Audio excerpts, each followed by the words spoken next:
எல்லோருக்கும் வணக்கம் நண்பர்களே. ஒன்றுமே புரியலைங்க. எல்லாம் அதிர வைக்கும் முடிவுகளாக, ஒன்றுமே புரிஞ்சிக்க முடியாத முடிவுகளாக வந்துக்கிட்டு இருக்கு. ஆனால் இந்த சமயத்தில் சன் டிவி ஏன் 7% இறங்குச்சு அப்படின்றதுக்கு மட்டும் நம்மளால் ஒரு தெளிவான விளக்கம் சொல்ல முடியும். ஏனென்றால் சந்தேகத்துக்கு இடமில்லாமல் இன்றைக்கி வந்திருக்கக்கூடிய தேர்தல் முடிவுகள்னால தான் பாவம் சன் டிவி அப்படின்ற பங்கு ஒரு 7% இறக்கி விட்டுட்டாங்க. நமக்கு மிகப்பெரிய ஒரு அநீதி இழைக்கப்பட்டு விட்டது அப்படின்ற மாதிரி தான் ஸ்டாக் மார்க்கெட்டில் இருக்கிறவங்களாம் யோசிப்பாங்க.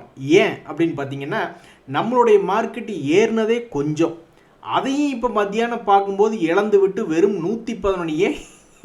ஏன் இப்படி ஒரு நம்பர் இப்போதைக்கு மார்க்கெட்டில் ட்ரேட் ஆகி கொண்டிருக்கிறது அப்படின்றது தெரியல. ஏன்னா மன வேதனை. அதாவது பார்த்தீங்கன்னா, ஆசியாவினுடைய மார்க்கெட்டில் எடுத்து பார்த்தீங்கன்னா சும்மா போகிறவன் வர்றவன்லாம் 4%ங்க.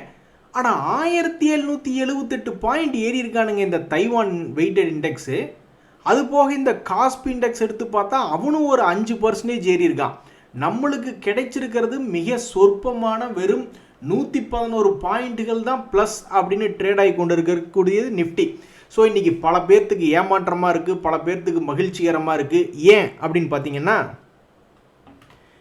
வெற்றி கொண்டாட்டங்களில் பல பங்குகள் இருக்குது அப்படின்றதுனால தான். ஒரு உதாரணத்துக்கு டிபி ரியாலிட்டின்னு ஒரு பங்கு 20% இன்னைக்கு ஒரே நாளில் ஏறி இருக்கு.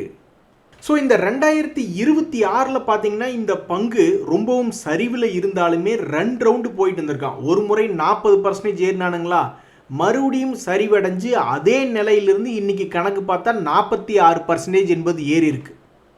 அது மட்டும் இல்லை, இப்போ நம்மளுக்கு தேவை பொறுமை. ஒரு நல்ல லாபம் செய்யக்கூடிய பங்கை எடுத்துட்டா கம்முனு உட்காந்துருக்கணும். கம்முனு திரிசாவே எங்கள் கனவு தேவை அப்படின்ற மாதிரி சொல்லிட்டு உட்காந்துருக்கலாம் போல. தேவையில்லாமல் நான் கட்சி மாதிரி ருக்மணி வசந்த் அவர்கள் அப்படின்னு அவங்க பின்னாடி போனேன். இப்போ என்னாச்சு? அது மாதிரி தான் ஒரு காலத்தில் இந்த டாக்டர் லால்பத் லேப் என்பது லாபம் செய்யக்கூடிய பங்காக இருக்குது. கார்பரேட் ஆக்ஷனும் சமீபத்தில் பண்ணியிருந்தாங்க அப்படின்னு நிறைய பேர் அதனுடைய விலை உயர்வில் இருக்கும்போது உள்ளே என்ட்ராயிருப்பாங்க. அப்புறம் பொறுமை இல்லை, இவன்லாம் எங்கே ஏற போகிறான் அப்படின்னு சொல்லிட்டு பல பேர் வெளியே வந்துட்டாங்க. கடைசியில் என்னாச்சு? இந்த பங்கு மொத்தத்துக்கு பார்க்கும்போது தற்போது லோ ரேட்லேருந்து 30% என்பது ஏறி தன்னுடைய பழைய ரேட், அவனுடைய ஆகஸ்ட் மாதத்தில் என்ன உச்சம் இருந்தானோ அந்த உச்சத்தை திரும்பி பிடிச்சிருக்கான். ஸோ நான் எத்தனையோ ஸ்பிளிட்டு கொடுத்த பங்குகள், போனஸ் கொடுத்த பங்குகள், டீமெர்ஜரான பங்குகள்லாம் பார்த்துருக்கேன். பயங்கர வால்டிலிட்டி இருப்பான். இனி இந்த வேதாந்தாவும் என்ன பண்ண போகிறாங்கன்னு தெரில. இன்றைக்கே ஆல்ரெடி அது வாலட்டிலிட்டி என்பதாக இருக்கிறது. ஸோ இந்த டாக்டர் லால்பத் லேப் சமீபத்தில் இவங்க ஒரு கார்பரேட் ஆக்ஷன் என்பது கொடுத்துருந்தாங்க. ஸ்பிளிட் ஆஃப் போனஸ் அப்படின்றது ஞாபகம் இல்லை என்றாலும் அந்த கார்பரேட் ஆக்ஷனுக்கு அப்புறம் தொடர்ந்து இறங்கி கொண்டிருந்த பங்கு திடீர்னு ஒரே நாளில் தன்னுடைய பழைய கையை திருப்பி பிடிச்சிருக்கான். அதுக்கு தான் பொறுமை என்பது வேணும். அடிக்கடி சில பேர் கட்சி மாறிக்கிட்டே இருப்பாங்க. ஓ இவன் ஜெயிச்சிட்டானா உடனே இந்த கட்சிக்கு மாறு அப்படின்ற மாதிரி. ஸோ அப்படித்தான் ஒரே கட்சியில் இருந்திருந்தாங்கன்னா சில நேரங்களில் நல்லது நடக்கும் என்பதற்கு ஒரு அடையாளமாக இந்த மீஷோ அப்படின்ற பங்கு பாருங்க, அவனும் கடுமையான சரிவு. கடைசியில் பார்த்தா இந்த பங்கை பல பேர் கெட்டியாக பிடிச்சிட்டு வந்துட்டு இருந்திருப்பாங்க. ஆண்டவா எப்படியாவது காப்பாற்றி விடு அப்படின்ட்டு. அவங்களுடைய வேண்டுகோளுக்கு இணங்க 120 எகிரிட்டா மறுபடி பழைய 218 திரும்பி வந்திருக்கு. ஸோ ஸ்டாக் மார்க்கெட்டுக்கு தேவை என்பது கண்டிப்பாக பொறுமை என்பதே. இன்னைக்கு எத்தனை பேர் இது போன்ற பங்குகளில் எத்தனை லட்சங்கள் சம்பாதிச்சிருக்காங்க அப்படின்றது யாருக்குமே தெரியாது. ஏன்னா எத்தனை ஆயிரம் பேர் ஹோல்டிங் பண்ணிக்கிட்டு இருக்காங்க பாருங்க. இந்த மீஷோ அப்படின்ற பங்குலாம் பார்த்தீங்கன்னா நம்மளுடைய பப்ளிக் 73% ஹோல்டு பண்ணிக்கிட்டு இருக்காங்க. அவங்க எல்லாத்துக்குமே இன்னைக்கு ஒரு மகிழ்ச்சியான நாளாக இருக்கு. நண்பர்களே, ஏகப்பட்ட பிரபலம் இல்லாத பங்குகள் கூட தன்னுடைய லோ ரேட்லேருந்து பயங்கரமாக ஏறி வந்துட்டான். இந்த சமயத்துலேயும் உங்களுடைய போர்ட்ஃபோலியோ மேல் நோக்கி ஏறி வரலைன்னா சம்திங் ஃபண்டமெண்டலி ராங். அப்படி எந்த கம்பெனியில் நீங்கள் எடுத்து வச்சுருக்கீங்க, எந்த செக்டர் அப்படின்றத நீங்கள் ஆராய்ச்சி பண்ணி பார்த்து தான் ஆகணும். ஒரு உதாரணத்துக்கு இந்த ஆர்ஆர் கேபிள் அப்படின்ற ஒரு பங்கு, அவன் எங்கிருந்து அதில் பாதாளத்தில் அண்டர் கிரவுண்டிலிருந்து மேலே வந்திருக்கான். சும்மா நடந்தே வந்திருக்கான் போல், லிஃப்ட்டு கூட இல்லாமல். அவன் பாருங்கள் மொத்தம் எவ்வளோ பர்சன்டேஜ் ஏறி வந்திருக்கான்னு. 873லேருந்து 1735 ஆக மொத்தம் 100% ஏறி வந்துட்டானுங்க. கீழிருந்து தன்னுடைய பழைய லோவிலிருந்து. வேற இவன் ஒன்றும் சாதிக்க கிடையாது, பழைய ஹைக்கு தான் திரும்பி வந்திருக்கான்.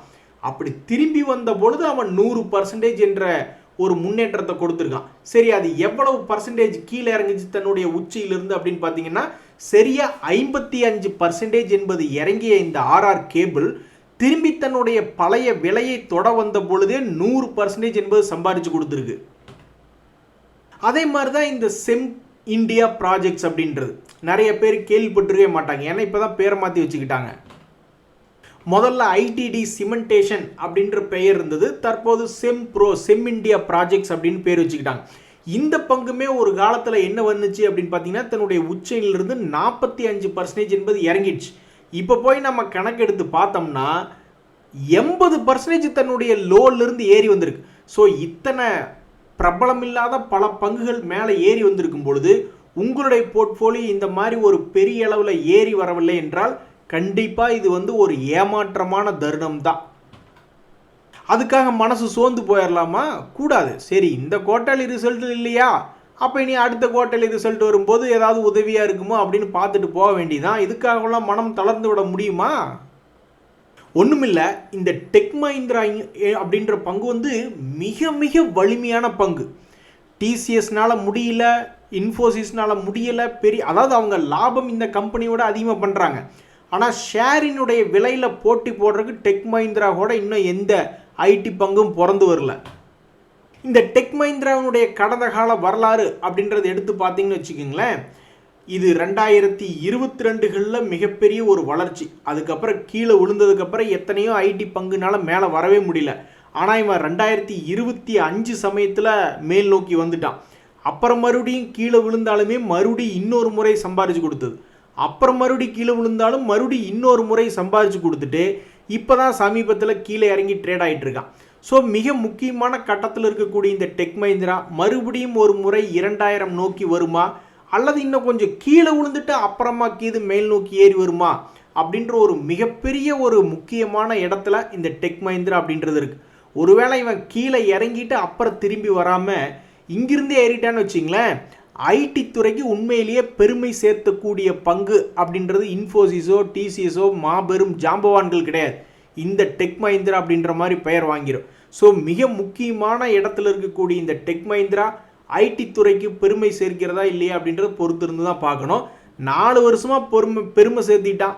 இந்த வருஷம் என்ன பண்ண போகுதுன்றது தெரில.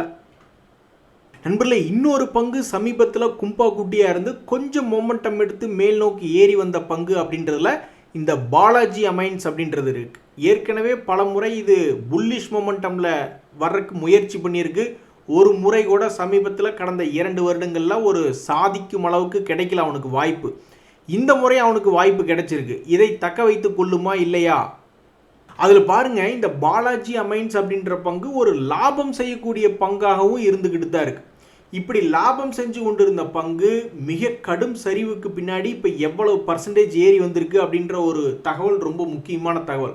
ஃபர்ஸ்ட் ஆஃப் ஆல் இவன் எவ்வளவு இறங்கியிருக்கான் அப்படின்னு பார்த்தீங்கன்னா, லாபம் செய்யக்கூடிய பங்கு எக்ஸாக்டாக ஒரு 80% பக்கம் இறங்கியிருக்கு.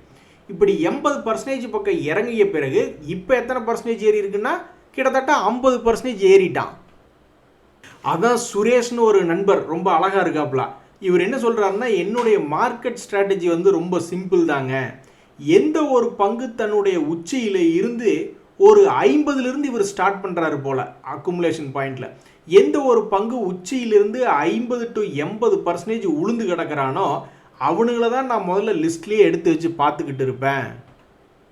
எது எப்படியோ நம்மளுக்கு நல்ல காலம் பிறக்கணும். அந்த நல்ல காலம் ஏதாவது ஒரு ரூபத்தில் எப்படியாவது பிறந்து மேல் நோக்கி வந்துச்சுன்னா நல்ல விஷயம்தான். ஸோ இந்த நண்பர் என்ன எதிர்பார்க்குறாருன்னா, ஒரு 50 to 80% சரிவடைந்த பங்குகள் மேல் நோக்கி வருமோ அப்படின்ற மாதிரி பார்த்துட்டு இருக்காப்புல. அந்த வகையில் இந்த பாலாஜி அமைன்ஸ் அப்படின்ற பங்கு ஒரு 80% பக்கம் இறங்கிய பிறகு 50% என்பது திரும்பி ஏறி உள்ளது. இனி எல்லாரும் ஒரு 80% இறங்கிய பங்கு அப்படின்ற மாதிரி போய் தேடி பார்த்துக்கிட்டு இருப்பாங்க, அல்லது ஒரு 60% எங்கே இருக்குது அப்படின்ட்டு. எல்லா மார்க்கெட்லையும் தேடி பார்த்தா இந்த ஜாமீன் மட்டும் கிடைக்கவே இல்லையே அப்படின்ற மாதிரி இப்போ மார்க்கெட் ஏறி விட்டதுனாலே லோவில் விழுந்து கிடக்கக்கூடிய லாபம் செய்யக்கூடிய பங்குகள் என்பது கண்டுபிடிக்கிறது ரொம்ப சிரமமாக இருக்குது. நானும் காலையிலிருந்து வலை வீசி தேடி பார்த்துக்கிட்டு இருந்தேன். அதே மாதிரி நண்பர்களே, இந்த சென்கோ கோல்டு அப்படின்ற பங்குகளை வச்சிருக்கக்கூடியவங்கெல்லாம் ஏதாவது எங்களுக்கு ஒரு நல்ல நேரம் பிறக்காதா, எத்தனையோ பங்குகள் கீழே விழுந்து கிடந்து எந்திரிச்சிட்டான். இந்த சென்கோ கோல்டே ஒரு காலத்தில் என்ன பண்ணியிருக்கு அப்படின்னு பார்த்தீங்கன்னா, முக்கியமான தன்னுடைய ஆல் டைம் ஹைலேருந்து 70% கீழே இறங்கிட்டான். அதுக்கப்புறம் இந்த பங்கு மறுபடியும் என்ன பண்ணுச்சு, மேல் நோக்கி ஒரு 80% ஏறிட்டான். இறங்குனது 70%, திரும்பி ஏறினது 80%. அதுக்கப்புறம் இப்போ சமீபத்தில் பார்த்தீங்கன்னா இந்த பங்கு வந்து எவ்வளவு பர்சன்டேஜ் கீழே இறங்குச்சு அப்படின்னு பார்த்தீங்கன்னா ஒரு 60% மட்டும் சமீபத்தில் இறங்கியிருக்கு. ஒரு 60% இறங்கிட்டு இப்போ தான் லேசாக 200 days மூவிங் ஆவரேஜை தாண்டிய பங்குகள் அப்படின்ற செய்திகளில் இந்த சென்கோ கோல்டு அப்படின்ற பங்கு வந்திருக்கு. இவனுடைய ஒரு காலத்தையுடைய விலை என்பது 760. தற்போது இவன் ட்ரேட் ஆகிட்டு இருந்த லோ, சமீபத்தினுடைய லோ என்பது 233. ஸோ கீழே இருந்து ஒரு 100 ரூபாய் தள்ளி இருக்கான், மேலிருந்து 400 ரூபாய் தள்ளி இருக்கான். இப்படி இருக்கக்கூடிய நேரத்தில் இந்த சென்கோ கோல்டு போன குவார்டர்லி ரிசல்ட்டில் லாபம் அப்படின்ற மாதிரி தான் தகவல்கள் கொடுத்துருந்தாங்க ஃபைனான்ஷியல் ரிப்போர்ட்டில். அதுக்கு ஒரு மரியாதை இல்லை. தற்போது வரைக்கும் அது போன குவார்ட்டரில் கொடுத்த லாபத்துக்கு ஏனோ தெரியல மரியாதை என்பது இல்லை. ஏன்னா மார்க்கெட் அந்த நியூஸை வச்சுக்கிட்டு இந்த பங்கை விலை மேலே ஏற்றி விடல. ஸோ இப்போ இந்த சென்கோ கோல்டு மட்டும் கொடுக்கக்கூடிய ரிசல்ட் என்பது மிக மிக முக்கியமான ரிசல்ட்டுகள் தர வேண்டிய கம்பெனிகளில் இந்த சென்கோ கோல்டு இருக்குது. எனக்கு வந்து தேதி என்ன காட்டுகிறது இதனுடைய ரிசல்ட் தேதி அப்படின்னு பார்த்தீங்கன்னா மே 29 அப்படின்ற ஒரு தகவல். அதுக்குள்ளே இவன் என்ன ஆட்டம் ஆட போகிறானோ அப்படின்றது அந்த ஆண்டவனுக்கே வெளிச்சம். நண்பர்களே, இப்படித்தான் இந்த ஈக்விட்டா ஸ்மால் ஃபினான்ஸ் பேங்க் என்பது நல்ல நேரம் வராமல் கும்பா நேரத்தில் போய் கீழே உட்காந்து கொண்டிருந்த ஒரு பங்கு இந்த ஈக்விட்டா ஸ்மால் ஃபினான்ஸ் பேங்க் என்பது. இன்னும் அவன் தன்னுடைய பழைய உச்சிகள்லாம் இன்னும் திரும்பி வரல. ஆனாலும் அது செய்த சாதனை என்ன இந்த 2026 அப்படின்னு பார்த்தீங்கன்னா ஒரு ரவுண்டு என்பது போயிட்டு வந்திருக்கு. ஸோ இந்த பங்கு ஏற்கனவே கீழே சரிவடைஞ்சு கண்டிருந்தது. அந்த சரிவு கிட்ட 56 பக்கத்தில் கீழே வரும்பொழுது பல ஸ்மார்ட் மணி கான்செப்டுக்காரங்க உள்ளே போயிருப்பாங்க. அதுக்கப்புறமே அந்த பங்கு 56 ரூபாயிலிருந்து 50 ரூபாயாக சரிவடைஞ்சிருக்கு. இருந்தாலும் அவங்கெல்லாம் பயப்படுற ஆளுங்களா ஸ்மார்ட் மணி கான்செப்டுக்காரங்க, அவ்வளோதான் அக்குமுலேஷன் முடிஞ்சது, வேறு வேலையை போய் பாரு அப்படின்ற மாதிரி போயிருப்பாங்க. இன்றைக்கி போய் அவங்களுடைய சாஃப்ட்வேர் ஓப்பன் பண்ணி பார்க்கும்போது என்ன ஆயிருந்திருக்கும், இருக்கிறதுலே பழைய உச்சம், ஒரு வருடத்தினுடைய உச்சம் அப்படின்ற இந்த ஸ்டாக் திரும்பி வந்தோடனே உடனே அவங்க என்ன முடிவெடுக்கலாம் அப்படின்ற மாதிரி அவங்க முடிவெடுக்கக்கூடிய இடத்துல போய் உட்காந்துருப்பாங்க. வெளியே முழுசாக வர்றதா கம்மியாக வர்றதா என்ன பண்ணுறதுன்ற கால் மேலே கால் போட்டு கொண்டு முடிவெடுக்கக்கூடிய இடத்துல இருப்பாங்க. ஸோ ஸ்டாக் மார்க்கெட்டில் நல்ல நேரம் என்பது எப்பாவது ஒரு தடவை தான் வரும் நண்பர்களே. 3 மாதத்துக்கு ஒருக்காவோ 6 மாதத்துக்கு ஒருக்காவோ தான். அது வந்து நம்மளுக்கு கரெக்டாக அமைஞ்சு வந்து நம்ம எடுத்திருந்தது லோ, வந்திருக்கக்கூடிய விலை என்பது உச்சம் அப்படின்னா மிகவும் அற்புதமாக தான் இருக்கும். ஸோ அந்த வகையில் இந்த ஈக்விட்டா ஸ்மால் ஃபினான்ஸ் பேங்க் கடந்த ஒரு வருஷத்தினுடைய உச்சத்துக்கு வந்து பல பேர்த்த மகிழ்ச்சிக்குள்ளாக்கியிருக்கு. இந்த சென்கோ என்ன பண்ணுவான்னு தெரியல, அதனுடைய ரிசல்ட் என்பது பெண்டிங். ஆனால் இன்னைக்கு தேதியில் ஒரு 6% ஏறிய ஒரு பங்காக இந்த சென்கோ கோல்டு அப்படின்றது இருக்கு. நண்பர்களே, இந்த சமயத்தில் வந்து ஏங்க கூமாப்பட்டிக்கு வாங்க அப்படின்ற மாதிரி ரொம்ப அருமையான பங்குகள், அதாவது பிரைவேட் பேங்குகள் அப்படின்னு எடுத்து பார்த்தோம்னா இந்த ஹெச்டிஎஃப்சி பேங்க் எல்லாம் முன்னணியில் இருக்கக்கூடிய ஒரு பேங்க் தான். அதே மாதிரி தான் இந்த கோட்டக் பேங்க். ஆனால் இந்த 2 பங்குகளுமே தற்போது மார்க்கெட்டினுடைய வீழ்ச்சியில் கீழே தான் இருக்குது. இவங்களுக்கு எப்போ திருப்பு முனை வரும் அப்படின்றது தெரியல. அதுலேயும் கோட்டக் பேங்க் இன்றைக்கும் நெகட்டிவில் தான் ட்ரேட் ஆகிட்டு இருக்கு. என்னைக்கு ஒரு திருப்பு முனை வரும்னு தெரியல.